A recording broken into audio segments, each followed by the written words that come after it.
Bonanza Creek tributary, August 1897. While every prospector races to stake claims and throw up quick cabins on high ground before winter, one Norwegian immigrant methodically builds stone piers directly over running water. Silas Vane, 34, with surveying experience from Minnesota. Logging camps and mill building knowledge from his grandfather, spans a 20-foot creek with massive timber beams. His neighbors call it wasteful. They call him a fool. Peter McKinnon bets a month's gold dust that Vane won't survive his first winter in that death trap. Dutch Heinrich declares the creek will freeze solid and crush the whole foundation. Standard practice demands elevated dry ground, 12 by 16 cabins positioned away from water sources. Vane builds 16 by 24 directly over flowing creek with gaps between floorboards. Then December arrives. Temperatures plunge to 42 below zero and stay there for 3 weeks. Standard cabins become iceboxes. McKinnon's interior drops to 12 degrees despite burning wood round the clock. But Vane's creek cabin maintains 62 degrees with minimal heating. What did he understand about flowing water and thermal dynamics that every experienced frontiersman missed? If you value stories of practical wisdom that stood the test of time, make sure to subscribe. We've got more documented accounts worth remembering. Silas Vane arrived at Bonanza Creek in late July 1897 with $47 in his pocket, a leather satchel containing surveyors, instruments, and memories of his Norwegian grandfather's voice explaining how water never lies about temperature. The Klondike Gold Rush had drawn 30,000 men north that summer, each racing against the calendar to establish shelter before the killing cold arrived. Most prospectors followed the same proven formula: stake a claim, fell enough timber for a 12 by 16 cabin, and position the structure on the highest, driest ground available. Water was the enemy of frontier construction, something to drain away, divert, or avoid entirely. Vane spent his first 3 weeks walking the creek tributaries with his surveyor's transit, measuring water flow rates and studying how the terrain channeled moving water even during the driest summer months. He had worked 3 winters in Minnesota lumber camps where mill construction required understanding water's thermal properties, and his grandfather's stories of Norwegian water mills had taught him that flowing water held steady temperatures even when air froze solid. Where other men saw a creek as an obstacle to avoid, Vane saw a thermal resource waiting to be harnessed. Peter McKinnon, a Scottish-Canadian miner from Ontario with 5 years of Fraser River prospecting experience, watched Vane's methodical creek surveys with growing bewilderment.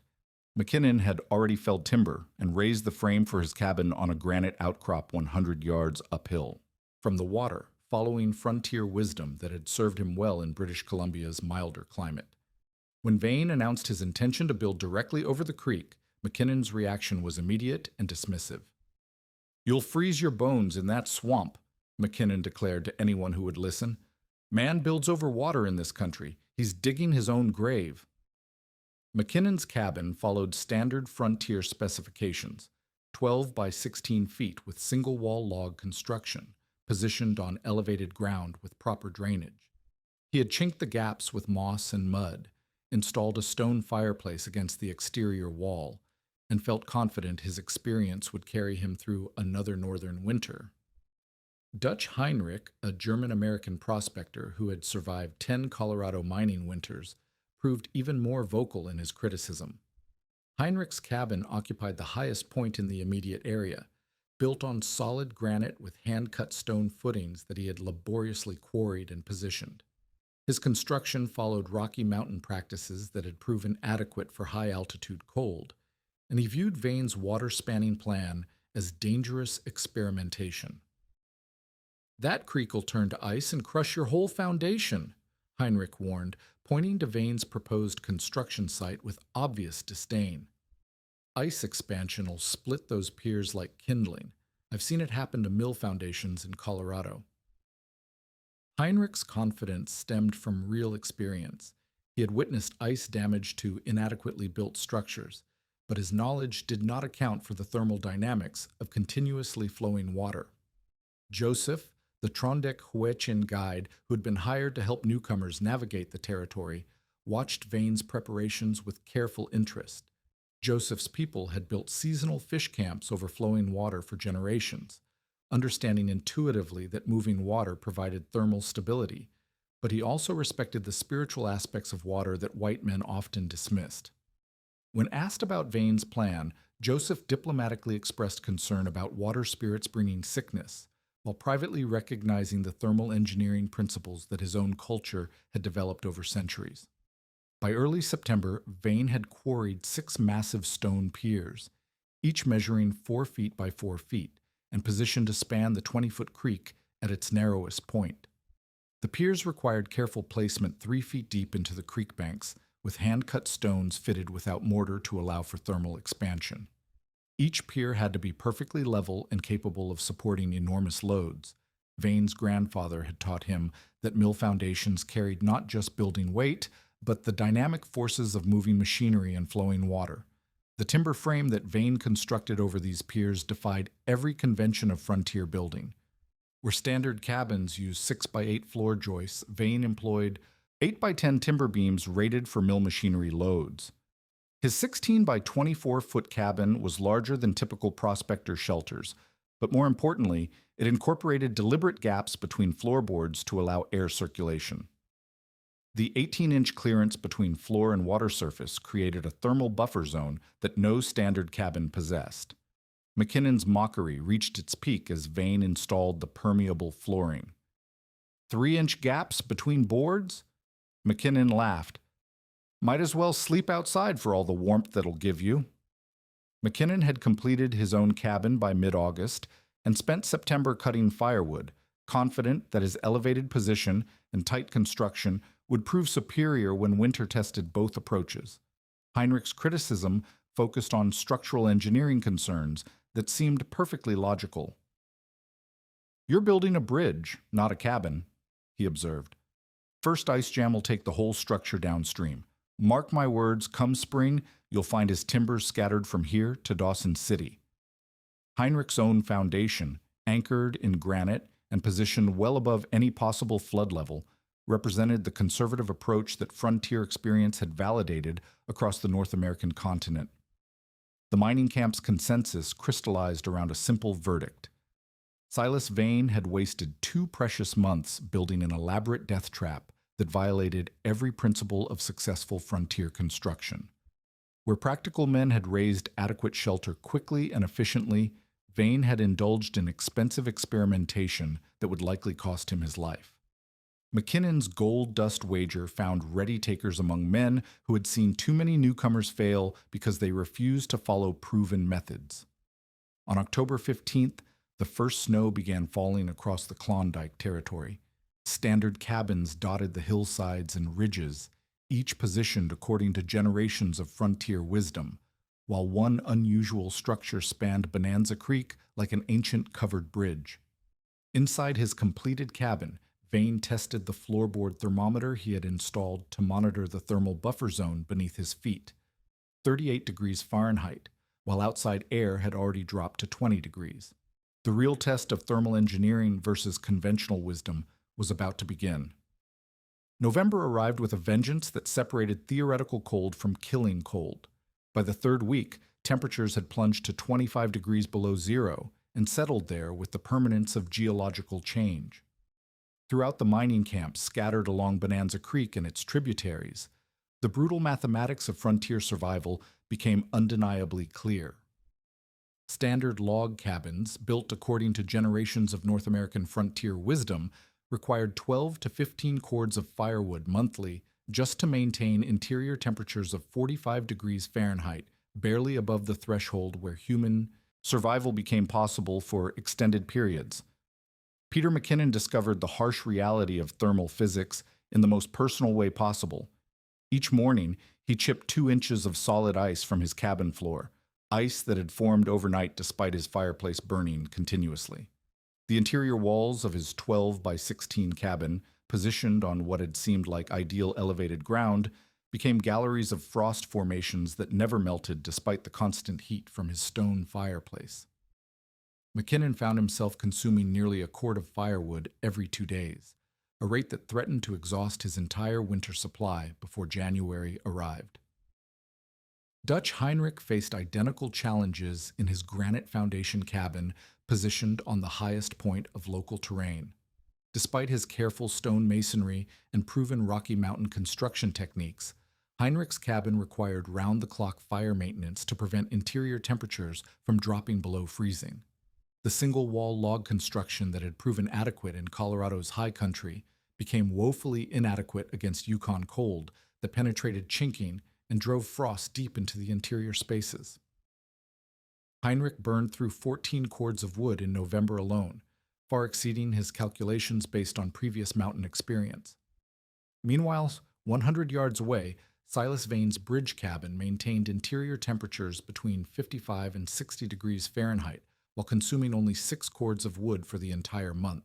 The thermal performance gap was so dramatic that other prospectors initially refused to believe Vane's measurements, suspecting either faulty thermometers or outright deception. But the evidence became impossible to dismiss as men began visiting Vane's cabin for brief respites from the bone-deep cold that had transformed their own shelters into barely habitable ice caves. The secret lay in principles of thermal dynamics that Vane's grandfather had understood through decades of Norwegian mill construction. Flowing creek water, even when covered by surface ice, physically could not drop below 32 degrees Fahrenheit without freezing solid and stopping its movement. This created a massive thermal reservoir beneath Vane's cabin that remained at freezing temperature while air temperatures plunged 57 degrees lower. Water possessed 4 times the specific heat capacity of air, meaning it could store enormous quantities of thermal energy and release that energy slowly and consistently. The 18-inch air gap between Vane's floorboards and the creek's surface functioned as a carefully engineered thermal exchange system. Creek-warmed air at 32 degrees rose continuously through the 3-inch gaps between floorboards, displacing the frigid outside air that infiltrated standard cabins. This passive convection system operated 24 hours daily without requiring any energy input beyond the creek's natural flow. The temperature differential between the creek-warmed air and the exterior cold created constant circulation that heated Vane's cabin from below, while allowing moisture and stale air to escape through upper vents. By late November, the performance gap between thermal engineering and conventional construction had become a matter of survival rather than mere comfort. McKinnon found himself unable to sleep through the night because his fire required stoking every 2 hours to prevent interior temperatures from dropping to lethal levels. The constant fire tending left him exhausted and short on sleep, precisely when physical stamina became critical for survival. His cabin's interior humidity had dropped to desert levels from the constant heating, creating respiratory problems and making the cold feel even more penetrating. Heinrich faced similar challenges with the additional burden of hauling water from increasingly distant sources as nearby streams froze solid. His elevated position, chosen for drainage and defensive advantages, now isolated him from thermal resources and forced him to expend precious calories carrying supplies uphill through deepening snow. The granite foundation that had seemed like superior engineering now conducted ground cold directly into his cabin's structure, creating thermal bridges that no amount of interior heating could overcome. Vane's cabin presented a stark contrast to these struggles. The continuous thermal input from the creek meant he could sleep soundly through entire nights without fire maintenance. His cabin maintained 45% humidity, creating an interior environment that felt warm and comfortable rather than artificially heated and dry. The steady temperature eliminated the thermal shock of moving between overheated interior spaces and frigid outdoor conditions, reducing the physical stress that was wearing down his neighbors. Word of the bridge cabin's superior performance spread through the mining camps, but the established prospectors remained locked in conventional thinking patterns that prevented them from accepting what their own eyes confirmed. McKinnon insisted Vane was simply experiencing a fortunate microclimate effect that would disappear when truly serious cold arrived. He pointed to weather signs suggesting that November's 25 below temperatures were merely the advance guard of much worse conditions to come. Heinrich's predictions grew more dire as his own fuel supplies dwindled at alarming rates. He doubled down on his structural engineering concerns, insisting that ice expansion and spring breakup would destroy Vane's foundation even if the cabin survived winter. Heinrich's confidence in conventional high-ground construction remained unshaken, despite mounting evidence that elevated positions exposed structures to wind chill effects that greatly increased heating requirements. Both men continued burning enormous quantities of firewood, convinced that Vane's success represented temporary luck rather than superior engineering principles. They viewed their own struggles as normal frontier hardships that every successful prospector had to endure, refusing to acknowledge that Vane had solved fundamental problems of northern construction through the application of traditional knowledge that predated North American frontier practices by centuries. On December 1st, Joseph, the Trondek Huechin guide, brought news that made every prospector in the territory check his firewood supplies with growing concern.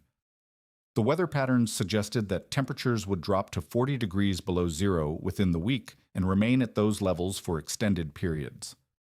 The killing cold was approaching, the kind of sustained extreme temperature that separated adequate frontier construction from engineering that could preserve human life under the most severe conditions nature could impose.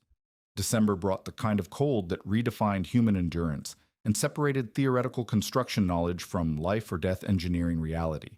When the mercury dropped to 42 degrees below zero on December 3rd and remained locked at that lethal temperature for 3 consecutive weeks, the Klondike mining camps experienced conditions that pushed conventional frontier construction beyond its breaking point.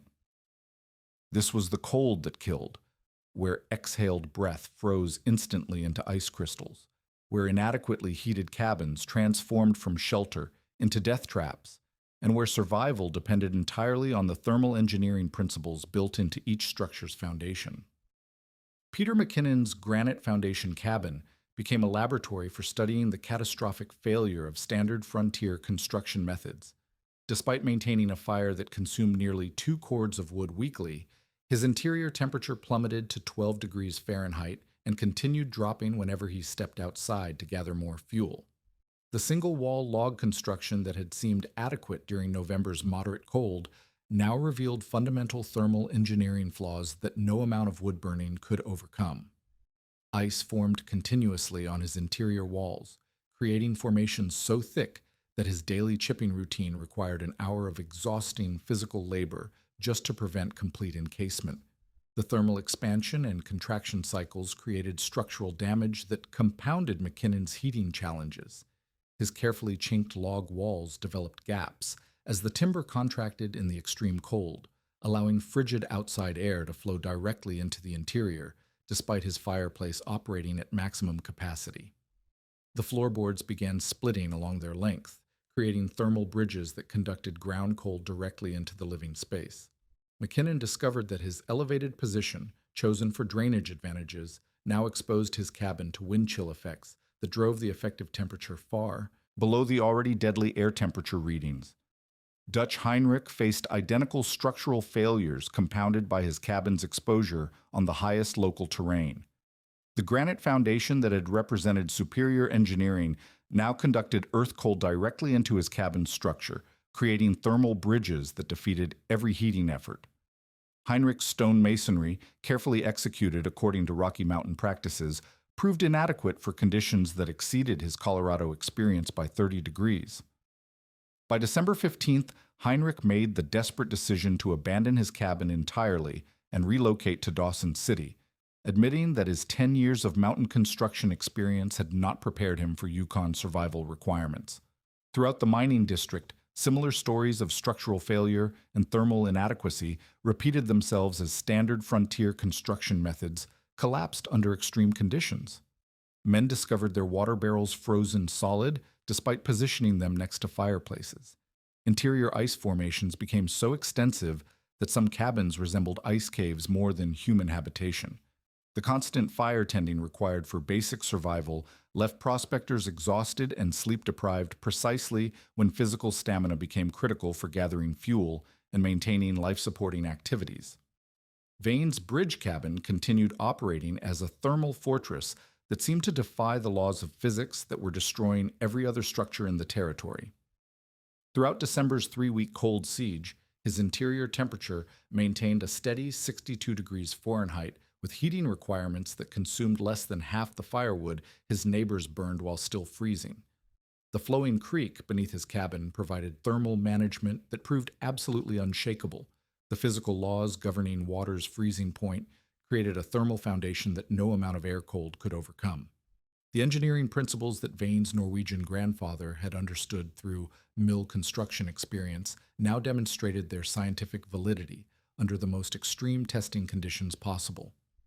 Flowing water physically cannot freeze below 32 degrees Fahrenheit without stopping its movement, creating a continuous thermal reservoir that pumped heat energy into Vane's cabin 24 hours daily.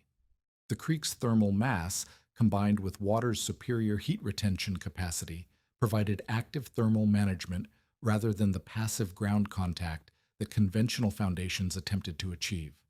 The 3-inch gaps between Vane's floorboards created perfect convection circulation that distributed the creek's thermal energy throughout his living space. Creek-warmed air at 32 degrees rose continuously through the floor gaps, displacing frigid interior air and maintaining circulation patterns that prevented cold spots and eliminated the moisture problems that plagued overheated standard cabins. This passive heating system required no energy input beyond the creek's natural flow and operated more efficiently as outside temperatures dropped lower, creating greater temperature differentials that enhanced convection currents. On December 18th, the theoretical became tragically practical when McKinnon's fire died during the night after he fell asleep from exhaustion. His interior temperature dropped to 15 degrees below zero, creating conditions that would have killed him within hours. Vane discovered McKinnon at dawn, barely conscious and showing advanced hypothermia symptoms that indicated core body temperature had dropped to dangerous levels. Carrying McKinnon to the bridge cabin, Vane demonstrated the life-saving capacity of proper thermal engineering as McKinnon recovered in the steady 62-degree warmth that required no emergency heating or special medical intervention. Word of McKinnon's near-death experience and miraculous recovery spread through the scattered mining camps with the speed that only life or death information achieves in survival situations. Men who had dismissed Vane's construction methods as foreign foolishness now began asking technical questions about thermal bridge principles, convection circulation, and the engineering logic behind building overflowing water. The mockery that had characterized community response during construction season transformed into desperate interest as prospectors realized their own survival might depend on understanding principles they had previously rejected. Joseph, the Trondheim guide, quietly shared with interested miners that his people had built seasonal structures over flowing water for generations, understanding intuitively the thermal advantages that white settlers had initially dismissed as primitive techniques.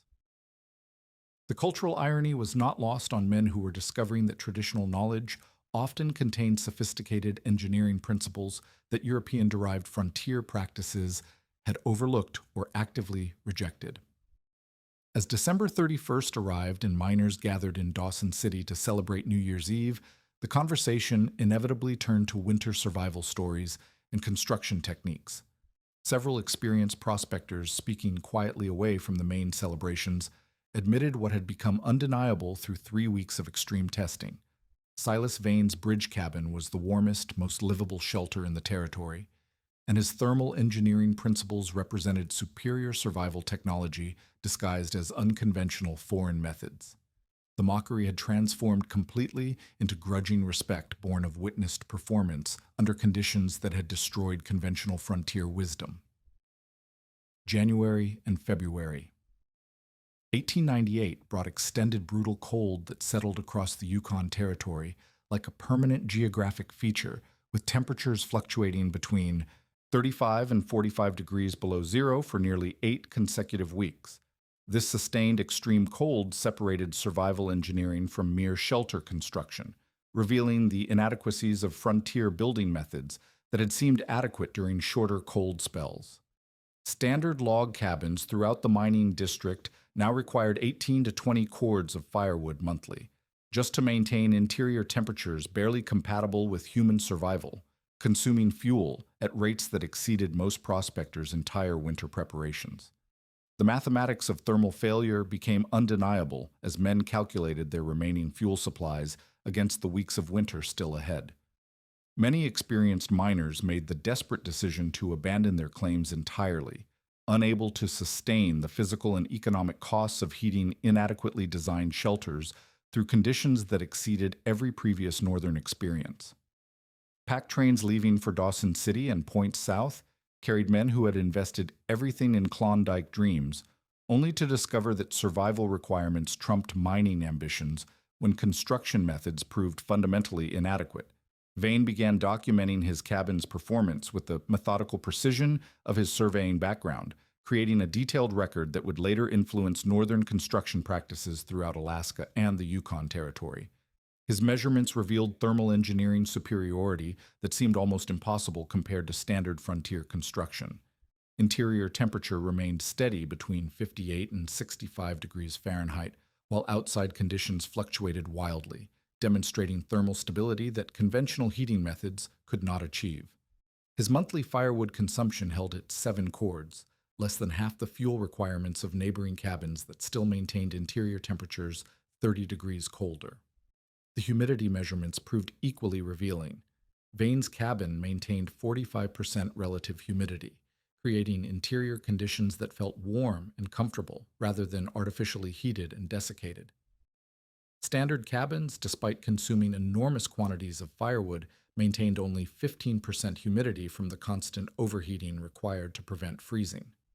This moisture differential explained why men visiting Vane's cabin immediately felt warmer and more comfortable despite identical interior temperatures. Humid air conducted body heat more efficiently and eliminated the respiratory stress caused by breathing superheated dry air for extended periods. Night temperature stability provided the most dramatic performance comparison. Vane's cabin experienced only 5-degree temperature variations between day and night, allowing uninterrupted sleep without fire maintenance. Standard cabins suffered 40-degree temperature swings as fires burned down overnight, forcing occupants into exhausting schedules of round-the-clock fuel feeding that prevented restorative rest precisely when physical stamina became critical for survival activities.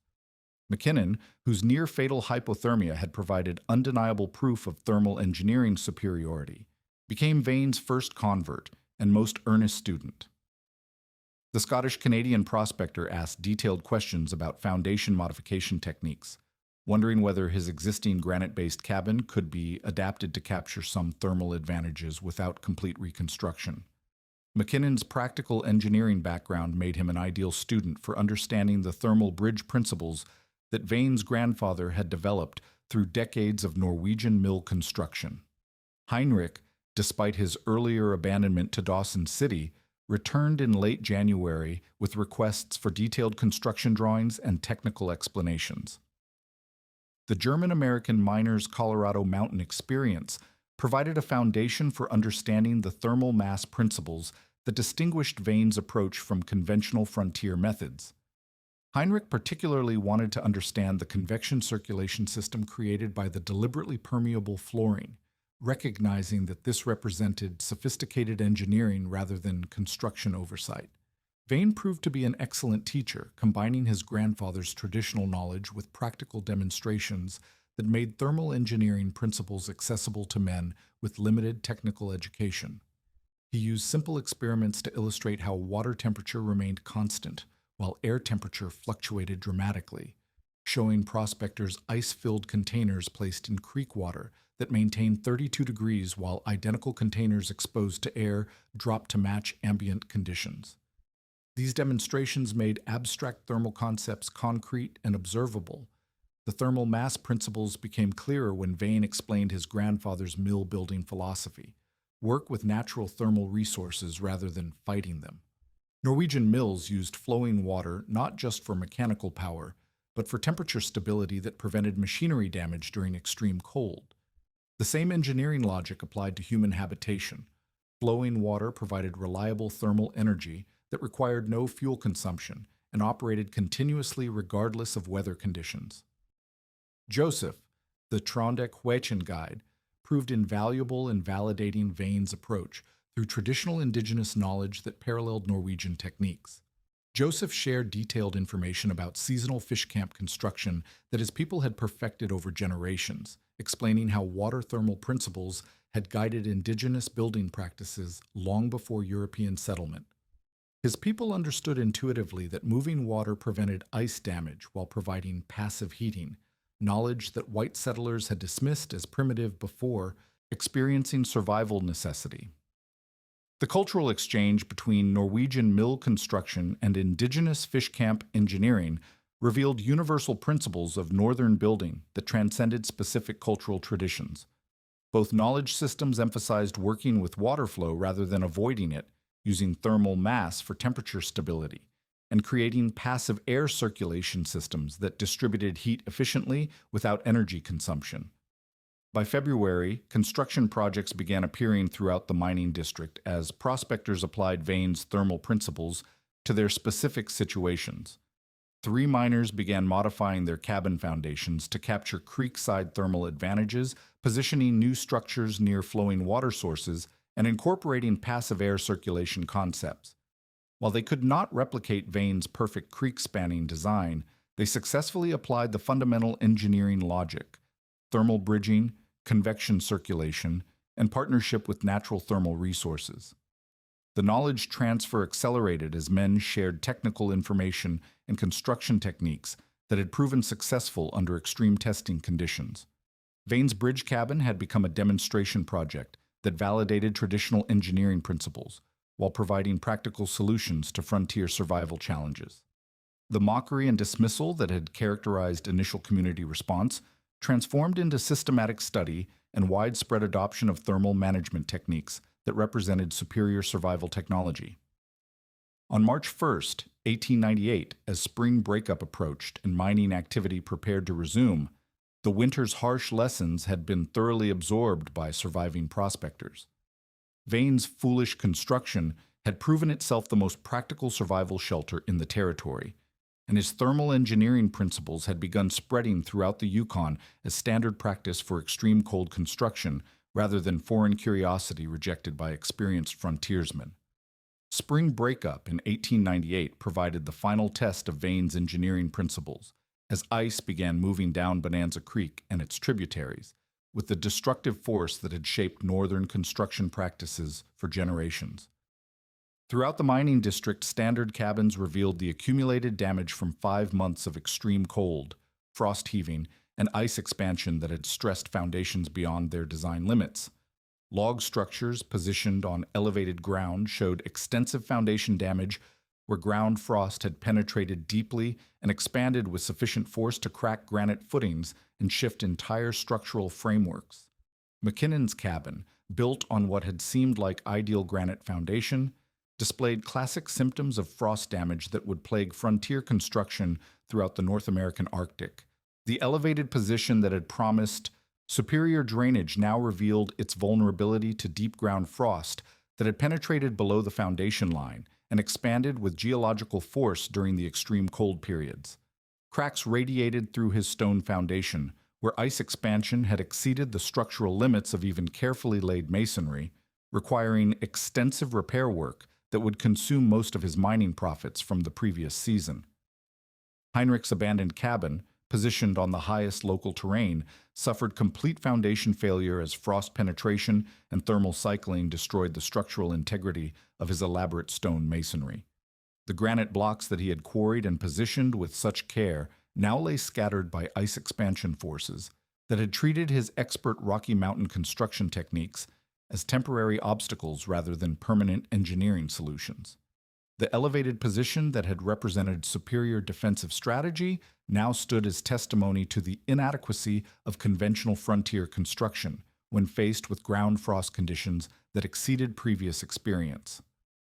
Vane's bridge cabin stood unchanged and undamaged, its stone piers showing no signs of stress or displacement despite supporting a structure directly overflowing water through the most severe winter conditions in recorded Klondike history. The flowing creek had prevented the ice expansion damage that destroyed elevated foundations, validating the thermal engineering principles that Vane's grandfather had understood through centuries of Norwegian mill construction. The creek's continuous flow had maintained thermal conditions around the foundation piers that prevented the deep frost penetration responsible for structural failures throughout the mining district. Summer construction season witnessed unprecedented adoption of Vane's thermal principles as experienced prospectors applied hard-won winter lessons to new building projects. Men positioned new cabins near water sources rather than avoiding them, incorporated passive air circulation concepts into their designs, and abandoned the high and dry conventional wisdom that had proved inadequate for Yukon survival requirements. The construction techniques spread rapidly throughout the territory as miners shared technical knowledge that had meant the difference between survival and death during the previous winter's extreme conditions. The documented performance statistics became the foundation for new construction standards throughout the Yukon Territory and Alaska. Survival rates in standard cabins during extended 40-below periods reached only 73%, while areas served by Vane's thermal shelter achieved 100% survival rates. Average winter firewood costs dropped from $180 for standard heating methods to $67 for thermal bridge construction, representing savings that often exceeded entire mining profits for unsuccessful prospectors. Construction time requirements showed that bridge cabin design required 3 additional weeks of initial building, but eliminated 4 months of fuel gathering labor during winter operation. Vane's construction manual, hand-copied and distributed throughout northern mining camps, became standard reference material for extreme cold construction. The techniques spread beyond individual cabin construction to influence community planning, mill construction, and commercial building practices throughout the territory. Mining companies began requiring thermal engineering principles in construction specifications for remote camps, recognizing that worker survival rates directly affected operational profitability and legal liability in territorial courts. The cultural impact extended far beyond practical construction applications as the bridge cabin story became cornerstone Klondike legend, passed down through mining families and incorporated into territorial folklore. The narrative represented broader themes of traditional knowledge versus modern assumptions, individual innovation against community resistance, and the validation of foreign techniques through survival necessity. Storytellers throughout the North American frontier used Vane's experience to illustrate how traditional European knowledge often contained sophisticated engineering principles that hasty American frontier practices had overlooked or actively rejected. Modern recognition of Vane's thermal engineering principles came through multiple institutional channels that validated his historical contributions to northern construction practices. The Yukon Archives preserved detailed drawings of the bridge cabin, along with Vane's construction notes and performance measurements, creating permanent documentation of early passive geothermal design applications. Sustainable building experts studying historical precedents for modern energy-efficient construction recognized Vane's work as a sophisticated early example of working with natural thermal systems rather than imposing energy-intensive heating solutions upon hostile environments. Contemporary engineering analysis confirmed the scientific validity of principles that Vane had applied through traditional knowledge rather than formal thermodynamics education. His bridge cabin represented early recognition of thermal mass applications, passive convection systems, and geothermal energy utilization that modern sustainable construction advocates as cutting-edge environmental technology. University research programs studying vernacular architecture identified Vane's construction as bridging traditional European building knowledge with North American frontier conditions through engineering innovation rather than cultural adaptation. The cabin site, still identifiable along Bonanza Creek through Foundation Pier remnants, received designation by Parks Canada as an example of innovative frontier engineering that influenced regional construction practices for generations. Archaeological investigation confirmed the sophisticated stone masonry and timber framing techniques that had enabled the structure to survive conditions that destroyed conventional frontier construction throughout the territory. The principle proven through Vane's experience became foundational to northern construction practices that recognized natural thermal resources as engineering assets rather than obstacles to overcome through energy consumption. His neighbor's initial mockery had transformed into institutional adoption of thermal bridge principles because preparation for extreme conditions often represented the difference between survival and death when those conditions inevitably arrived. Silas Vane understood what many modern builders continue to rediscover. Nature provides powerful thermal resources for those willing to work with water, earth, and airflow systems rather than simply imposing structures upon landscape through expensive energy inputs that may prove inadequate when environmental testing exceeds design assumptions. The bridge cabin legacy became cornerstone of northern building practices, proving that traditional knowledge applied to environmental crisis often provides the most practical and economical solutions to survival challenges that conventional wisdom approaches through resource-intensive methods rather than engineering intelligence adapted to natural systems.